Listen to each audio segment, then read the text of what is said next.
Greetings and salutations, folks. Welcome back to another special edition of the Rankable Podcast. I'm your host, Mike King, and today I am joined with the co-founder and CEO of Neeva, Sridhar Ramaswamy. Super excited to have you, Sridhar. Thank you. I'm super excited to chat. Search is clearly a topic that we and your listeners are passionate about. So we're going to geek out, have a lot of fun. Oh, absolutely. And so for anyone who isn't familiar with Neeva, first of all, you should be. It's a great search engine. In fact, from my perspective, they've been doing a lot of innovative things before some of the bigger ones. And also, Sridhar has a background of coming from Google, where he used to run the Google advertising products and so on. So there's a lot that we can talk about today that I'm excited about. And so I'm just going to jump right in just so we can maximize this time. So it's difficult to talk about a search engine without, of course, giving the context of Google. And of course, Google is under a lot of threats right now. Retrieval, augmented generation, macroeconomic threats, antitrust threats with the ads business, users feeling like search quality has gotten worse and preferring Reddit for search, and also the threat of visual social platforms like TikTok. So from my perspective, and correct me if I'm wrong, but it seems like Neeva is embracing solutions for all of those things. So what is Neeva's strategy, and how do you expect to compete with Google and monetize without ads?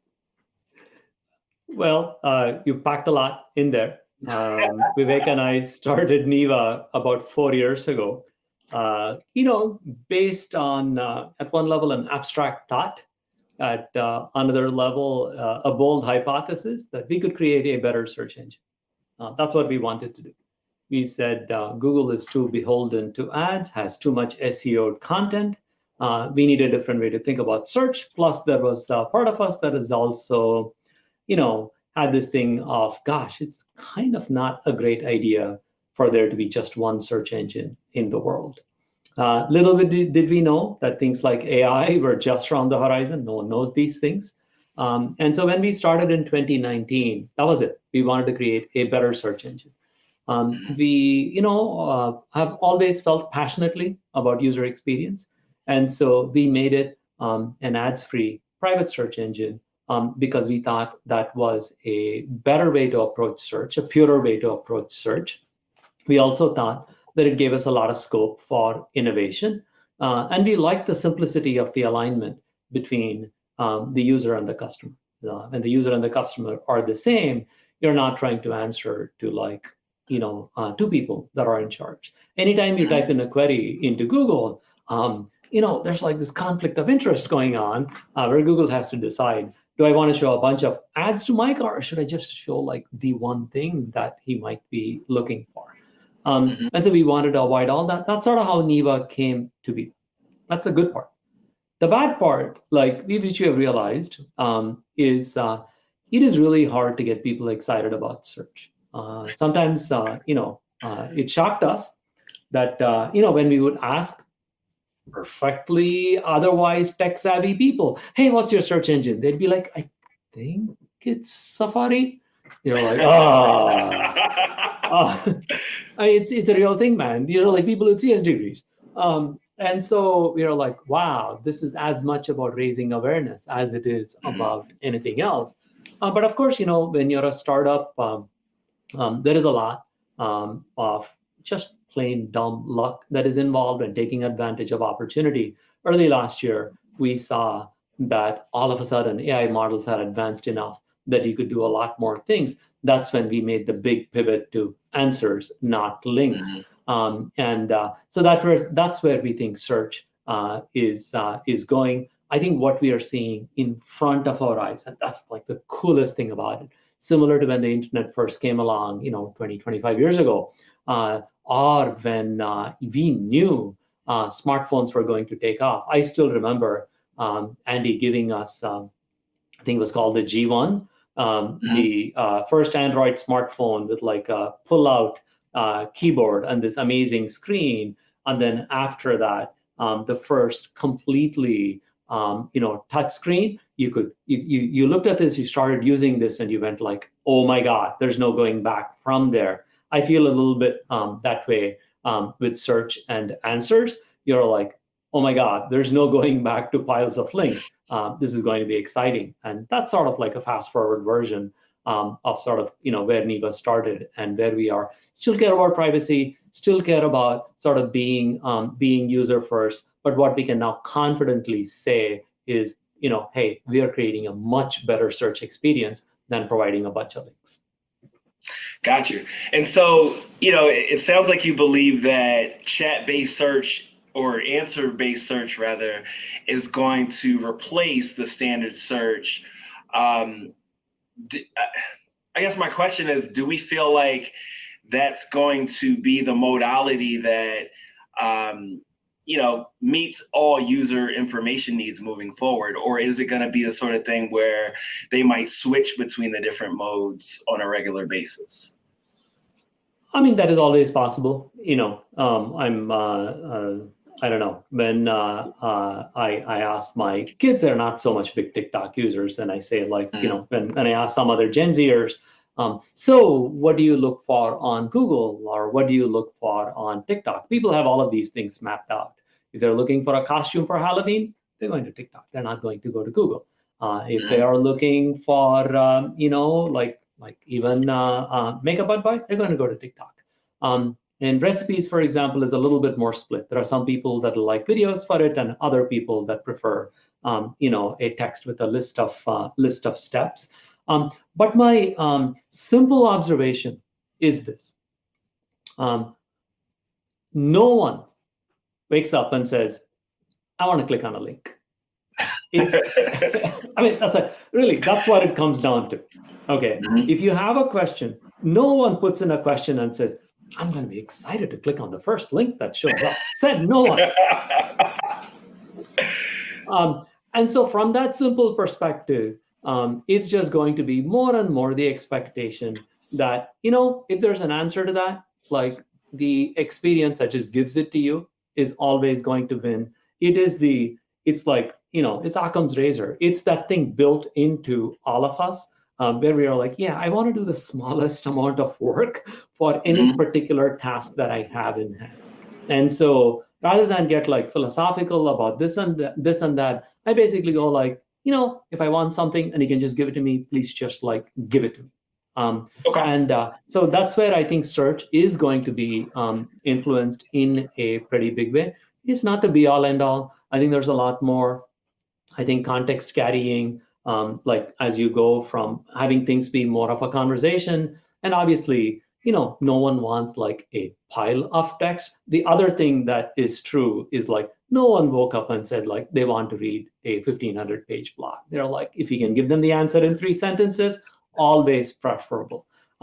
So absolutely, you're right. I think like all of these interactions will evolve, but from the simplicity of like, are answers better than links? Yep, answers are better than links. By the way, Google knew this from 10 years ago. As many of your listeners know, it is at once nice and at once depressing to be part of featured snippets. And the reason Google did it is because 3 lines of featured snippets always trumped over a link that people had to get in and extract information from. So I think that is there's no turning back point. There's a lot that has to happen in terms of how things will evolve. And I'm sure that you noticed that yesterday, Bing is like, hey, in Sydney chat, we now also have ads. And we all went, yay. No. Absolutely not. So to your point on featured snippets, that actually brings up one of my other questions.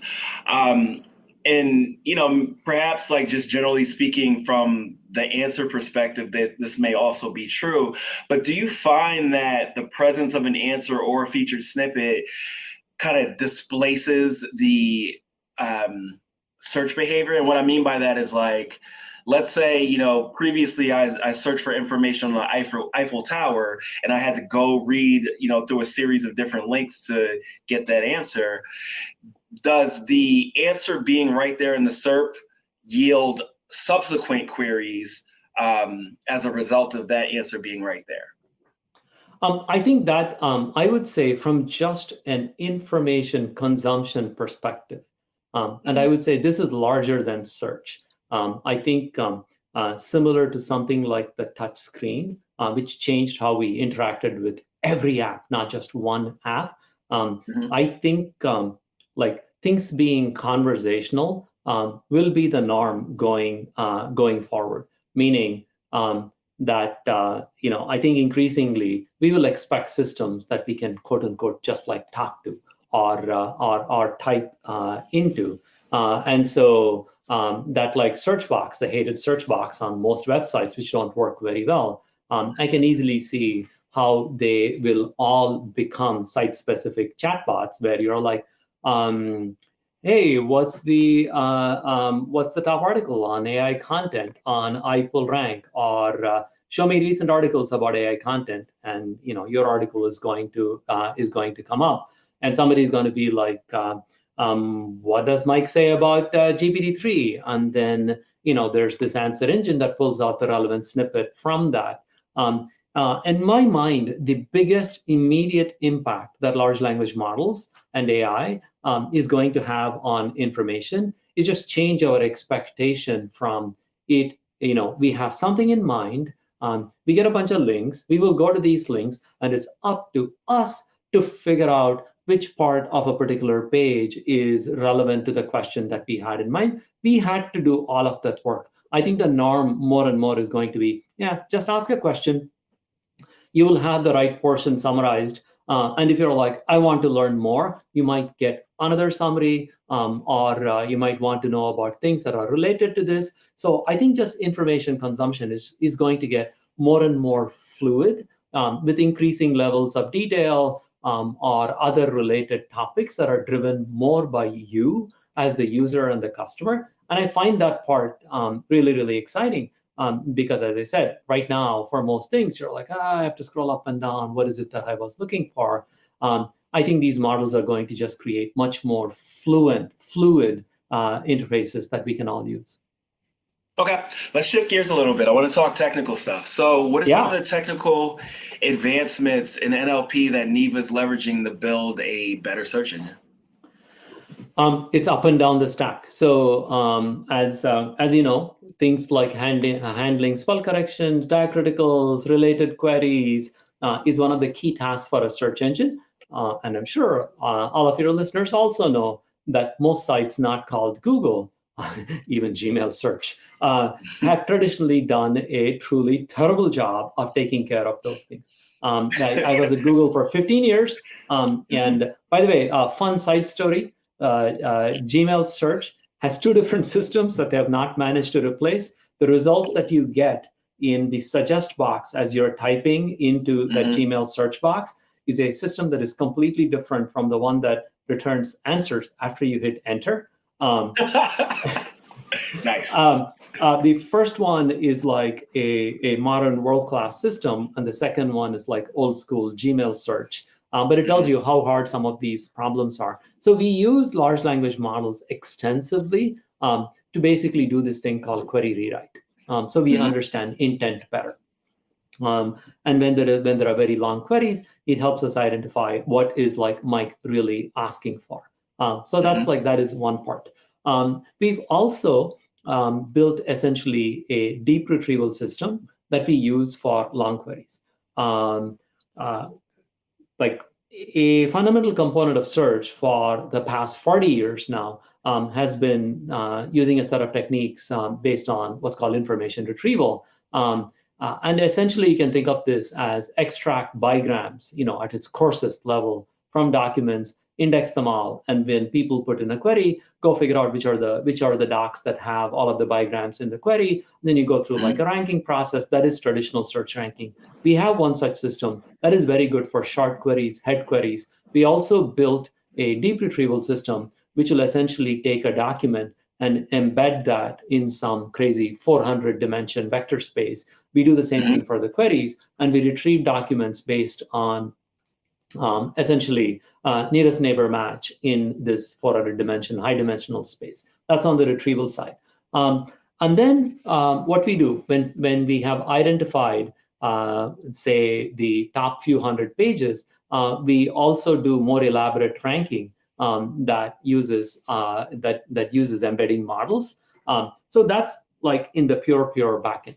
Now, when it comes to AI answers, we do it in two phases. In the first phase, we look at the top 10 results that have come back for a query, look at their contents, and generate several kinds of summaries. We have models that know how to deal with structured content, how to deal with news content, how to deal with forum content from places like Reddit. And what these models will do is, given the query, given a set of results, they will generate the first level of summaries. Then we take these summaries, run more algorithms to figure out which are the best ones to use, and use that as input to a final, more sophisticated model. That's the one that's producing the Neeva AI answer. The cool thing about all of this, all of these models are fine-tuned by us. They run within our clusters. We don't make like API calls out to other people. We also run them dirt cheap because some of the big models from OpenAI and other people are incredibly expensive. So this is really deep integration of large language models and different kinds of them into how we are running our search engine. And all of this has to happen like, in like 1200 milliseconds. And so just making this work for every single query where you're ranking like 200,000-300,000 documents down to the one single AI answer that you show, that's the magic that this 50% Neeva team is able to pull off. So I just want to say, one, I love you sharing the stories. I also appreciate you giving this technical overview here. Just for some context, I'm actually finishing up a book called The Science of SEO, which is very much like an IR book for SEOs. Yep. And so, to hear you talk about like the vector space model and, moving towards embeddings and semantic search and all that, my audience loves that. I love to hear it. Quick question on all of that. And, if you're not able to answer that, I understand, but would you say that, and I don't want to put words in your mouth, but would you say that, the move from sparse embeddings to more dense embeddings was like a key change for search in general? Because like back in the day with everything being, so basic, like TF-IDF modeling versus where we're at with embeddings and so on, would you say that's like the point where the state of the art for information retrieval just dramatically changed? It's a gradual process. Actually, I don't know, for example, whether Google actually uses like deep retrieval for long queries. It might be an entirely IR. There are different IR-based index. There are different techniques for doing these things, like definitely using things like face indices has made longer queries much better. But what happened, Mike, is because very long queries were not answered that well anyway, people restricted the kind of queries that they put into search engines. Part of what is fascinating about chatbots is because you think you can talk to them, people ask all kinds of questions. This guy, Jason Calacanis, a Twitter celebrity, he put in, how are the New York Knicks doing into Neeva and a bunch of other places, and he was annoyed with our answer. He's like, you guys didn't do a great job of summarizing how the Knicks are doing. But the fact of the matter is, like, no one in their right mind would have thought about putting that query into a search engine 4 months ago. So expectations are also changing. And when you begin to have like 40, 50 word queries that you would never type into a search engine, I think that's where places like deep retrieval really shine, because it's very hard to do IR techniques when queries are when queries are that long. And Google's gotten a lot of mileage out of, they have had things called salient terms, which is basically, you can think of that as like an LLM summary. What are the key concepts that are embedded in a page? And they've been doing that for a very long time. And it's also rumored, for example, that Bing has had massive wins in quality recently. They've talked about it without talking about the techniques, essentially by doing things like using LLMs to create summaries, and then essentially doing high dimensional matching between these summaries and the query. And therefore, you're able to influence search quality much more heavily. So it's like a slew of techniques that are coming together to move the state of the art forward. Got you. Yeah, when I saw that announcement, I had assumed that they just started using OpenAI's embeddings, but what you said obviously, seems more reasonable.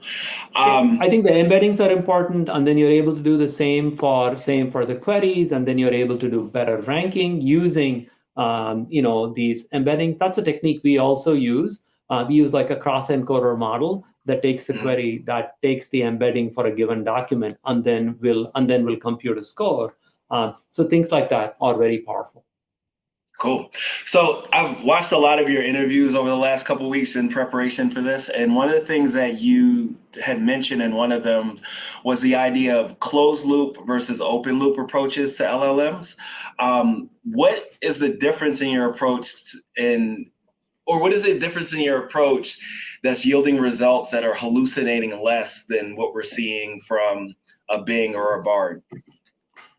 So there are several players. I would say like ChatGPT is in one bucket. That's what I think of as open loop, where the model goes through a period of training, is not really connected to a search engine or to the internet, and then you query it, it generates answers. The main issue with that is that it's very subject to hallucination, especially for things that there is not a lot of information about. And on the other hand, the technique that we pioneered, as you mentioned in the beginning, was retrieval augmented generation. We said we don't want LLMs to generate answers willy-nilly for user queries. Instead, what we're going to do is we're going to use the power of search to figure out the best results for a given query. And we're going to add some secret sauce on top of it that even given the best results will do things like disambiguation. It turns out that search engines sort of have traditionally optimized for diversity of intent, meaning that if you put the word swift, for example, it can mean all kinds of things. It's clearly the bird. It is clearly just like an English word. It's also the name of a banking system. It is the name of an Acer laptop. It is so this list goes on and on. And search engines have generally dealt with this by saying, "Oh, here's a dictionary entry. Oh, maybe you meant the programming language. Couple of results. Here is something about the banking code." They sort of often will present all of these concepts, and then we realized that we had to be careful about even what we fed into the large language model so that it would not hallucinate. So we go through a process of figuring out, what are the likely intents that the user had. Let's pick the best one, or perhaps give them options for what other intents they could mean. But we take the content from a set of pages and use that to control generation. We basically instruct the large language model to say, answer this query in the context of these results and information from these results. In other words, don't manufacture anything. And by doing that, we are able to produce citations for every answer that we create. We also are able to not give answers to things that honestly there's not a lot of information about. And so these are like some of the techniques that we've been using to minimize the number of hallucinations. Don't get me wrong, we still have a few. Sometimes we'll mix, two people with the same name. Other times, like, we will, our models are still struggling with how to interpret time, correctly. The classic case where we don't do well sometimes is, let's say something happened on Monday and there's a news article that'll basically say, on Monday, something, something, something happened. And then you take a summary of that news article and try and generate like a new AI answer. You'll see some answers that say today, it'll be like on Monday. And that kind of context doesn't make a lot of sense. We need to make these models understand that news article was last week, a different news article was 3 days ago, so that they can sort of capture the context of time. This is all work in progress. Gotcha. So why is the closed loop thing so hard? And the reason why I asked that is, clearly Bard is not doing it. Bing is doing it. You guys are doing it. Like, what is so difficult about that approach? And, in the SEO world, everyone is so like, oh, well, there's no citations. Why should I make my content available for this? So I'm just curious, like, why isn't everyone doing that? just takes time. It takes time and expertise, it basically comes down to that, and also it's like a willingness to take risk. To be honest with you, Google through much of last year, there was no code red at Google until the end of December. Okay, they were like generative AI. What generative AI? Because they were rightfully concerned. I mean, they were concerned that there would be hallucinations. But this is classic disruption, right? ChatGPT is like, YOLO, man. Like release the thing. You'll see what happens. They didn't, to be fair to them, they didn't pretend that this was the end all be all Oracle. They said, this is a really cool tool that can do all kinds of fun things. You can write recipes, write poems, you can also answer questions about the world, do what with it you like. And that's how innovation happens. And now all of a sudden, honestly, it took us a little bit by surprise. But we had the burden of saying, but we want Neeva AI to also be like a believable search engine. And so there was tremendous pressure on us to generate answers based on real web pages, but also had citations. I remember like early December, super frustrated. I could not get like the right citation numbers to come out of the language model. And I wish I could tell you like there was a fancy research breakthrough. No, it was not. It was a bunch of tinkering with prompts. It was a bunch of instruct tuning. A lot of this sort of work is it's a lot of tinkering. And so I would say like Google absolutely is working on this. Or, I mean, not that I know, but I'm saying they will be working on it.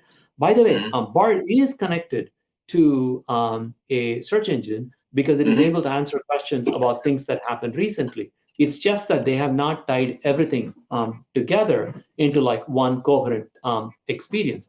And then the other thing that will often get in the way is if like Google wants to do this in search, obviously it has to do it running in less than a second. And that's really hard. As I said, a massive struggle for us was how do we produce answers without killing latency a lot? I mean, Sydney is cool, don't get me wrong. No one is in a hurry to use that as their search engine because it's like, oh dear God, 10 seconds per answer. My son was taking like this interview recently, and he's like, Dad, this like Neeva AI thing does not work under time pressure. I like want that query to come back in 500 milliseconds. Like none of this answer generating nonsense. Like you better give the answer straight up. You can't take 2 seconds to generate the answer. But that's the bar. That's why it's hard. Yeah. So, a lot of people that are going to be watching this interview, of course, are SEOs. And so my next question for you is, what place do you feel SEO has in this like LLM search environment? And, what should companies be doing or thinking about doing to get visibility in those answers? Or really, I guess the question is like, how do we do SEO for Neeva?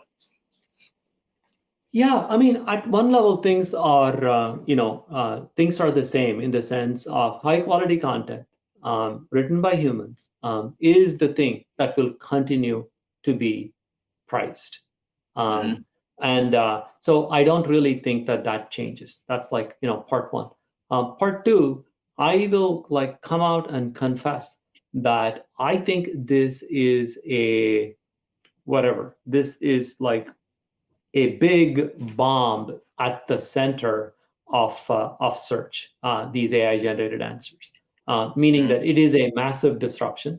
It is a disruption to the economic model of commercial search engines. It is a disruption to how traffic comes to websites.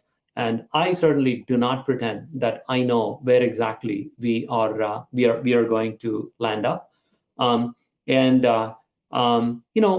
like citations are good. I think they are a must, but people like the dirty secret here obviously is that many people are happy with quick answers. Sure, you can buy the product, and if you want to do things like that, you're going to go down to the web page.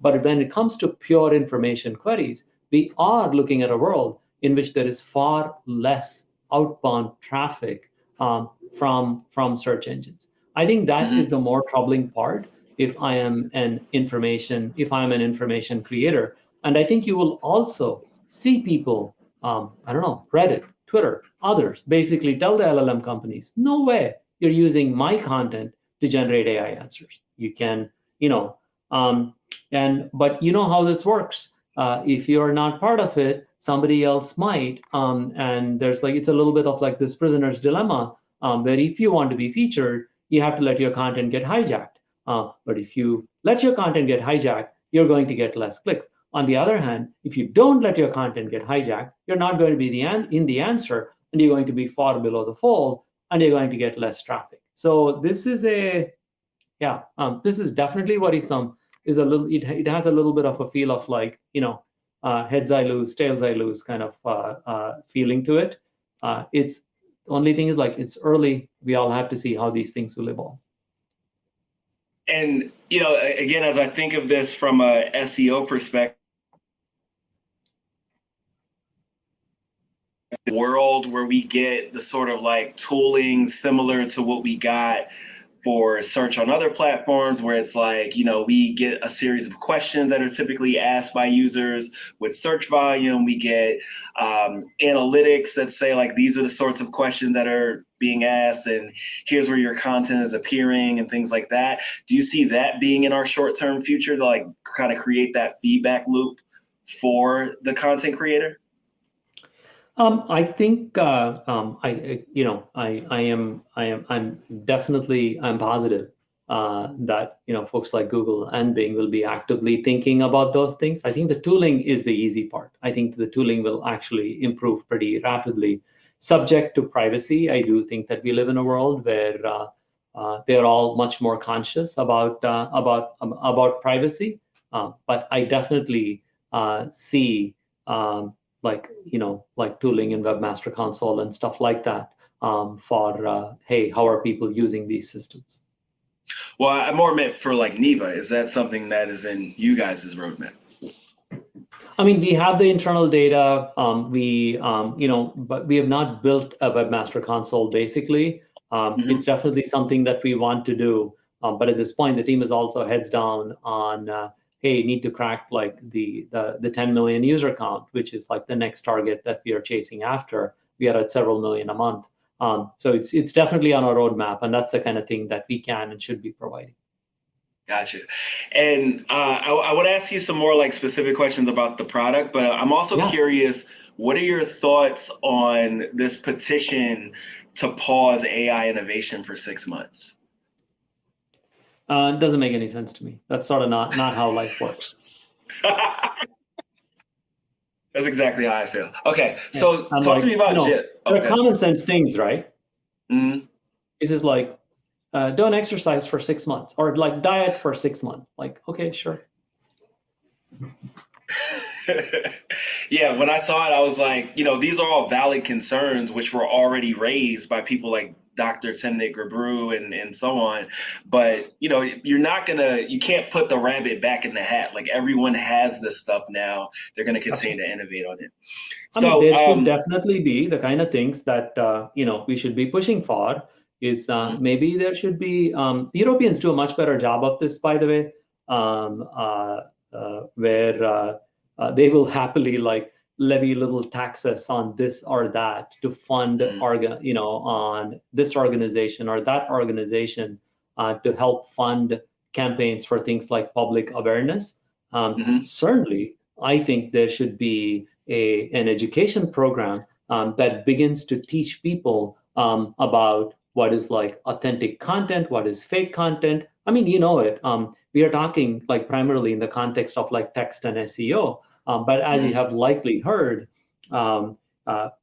people, especially elders, getting scammed by like generative audio is very much a thing. And so these, a lot of these technologies have the effect of just like really messing with people, messing with their sense of what is authentic versus what is not. I think there absolutely should be an awareness campaign. And instead of, perhaps petitions, maybe a bunch of companies should get together and start like, an AI education for public good sort of consortium or nonprofit and begin to teach people about, how they should be thinking about information and trust going forward. Like whenever people tell me they heard blah, blah, blah, my first question inevitably is, okay, where did you read it and who wrote it? But most people don't do that, right? They're like, I saw it on my phone, it must be real. And I would say like stuff like that is a lot more helpful, and perhaps than things like stop, which in my mind is never going to work. Right. Okay, so let's talk about the product. I'm really curious about Gist. I downloaded it, I played with it. I really like the idea of like, I think you described it as like Instagram for search. So just tell us a little bit more about that and where it's going, and why someone should install it right now, basically. Yeah. So fun story again. Gist started before Neeva AI, but it's launching after. So the rough origin of Gist was, we said, with the advent of large language models, we can create page level summaries. We can create much slicker, much more visual experiences. That's sort of how Gist was born. And so much of the technology that was used for Neeva AI was actually developed for Gist through last year. And then what happened basically was we were able to figure out like the final piece of the puzzle, which is the single like Neeva AI answer. We call it a cross-doc cited summary. And it took off in a big way, and it took us a few weeks for us to get our act together and launch Gist. But Gist, at its essence, it's a mobile app, and as you said, think of it as Instagram stories merged with search. You put in a query, and you get an AI answer and a set of you can think of them as just cards that summarize the content of individual pages. You can quickly scan a topic and get at what you are looking for. Obviously, you can also go to the underlying site if you want. We support images, we support videos, we support different kinds of summaries. And for anything that is even slightly visual, I find Gist to be a joy. This is like, oh, did this actor act in this show? Gist is so much more fun than a regular search engine. And even for things like timely news, you can get at that news very, very quickly and be able to flip through a bunch of different folks, and then you can decide what it is that you want to deep dive into. It basically makes search a easy, fun experience on mobile. Cool. And, generally speaking, like when I first came across Neeva, I think it was over a year ago, and then I just started following you guys on Twitter because you share a lot of great technical insights on how things are built. But one of the things that I initially noticed was just that your featured snippets were just dramatically better than what I was used to or what I was seeing side by side with Google. What is another feature to Neeva that's like, I should subscribe for this right away? The biggest thing is like just control. This is a search engine that works for you, and so we will keep doing features that are all about making your life better. So, for example, one feature that I use consistently often is for health queries. We support this simple thing called verified sites. These are basically like and my the TLDR in my head is if I'm actually concerned about something, and I only want to read high quality information from Mayo Clinic, from the Cleveland Hospital, that's the thing that I'm going to tap on. It's things like that. Or you can say, I don't really want to see, take your pick, Amazon or Walmart when I am searching for products. It is that thing of here's a product that really, really works for you that I would say is our biggest value add. On that vein, we support what we call preferred providers. All of your listeners will have subscriptions to like some news sites, but not others. I have like, for example, subscriptions to Wall Street Journal, New York Times, Economist, and I want those results to show up more in my search as long as the relevance threshold is high. Similarly, I also have my Google Drive connected to Neeva. So if I'm searching for, I don't know, some doc or like tax returns, that's also just one search away. It is all of these features where a search engine is transforming itself into working for you, as opposed to here is a cookie cutter one size fits all, let's load it up with ads kind of experience. That's the main reason why you should subscribe. You'll feel fully in charge. It's a quieter, more pleasant experience. Plus, there is real utility, real time saving with how Neeva works.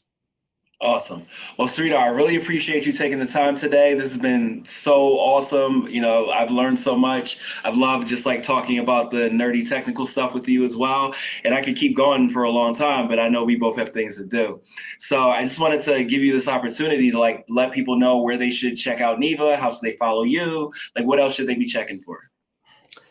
Thank you, Mike. Yeah, please go to Neeva.com on mobile. We have wonderful apps that you can download. The AI answers are easy to get to. It's a freemium product, by the way. It's all of our features. You can try it for free. You can just sign up for a free account.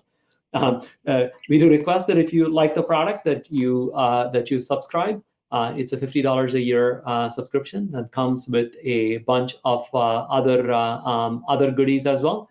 Much more than that, you will help create an independent search engine, which pushes the state of the art forward. We are very proud of how many of the features that we do, how much of our innovation gets adopted by mainstream search engines. Of course, that means we have to keep going. We have to keep going at it. But this is an amazing time to be working on search. And I think we are at the threshold of actually having a product that's going to be much, much better for all of us. Neeva's, of course, leading the charge. I'm grateful to you and your listeners for listening. Definitely go to Neeva.com and check us out. Thank you. Cool. All right. Thanks again. And those of you that are listening and watching Rankable, we'll be back next week. And yeah, sweethearts, thanks so much for your time. Check out Neeva, and we're out.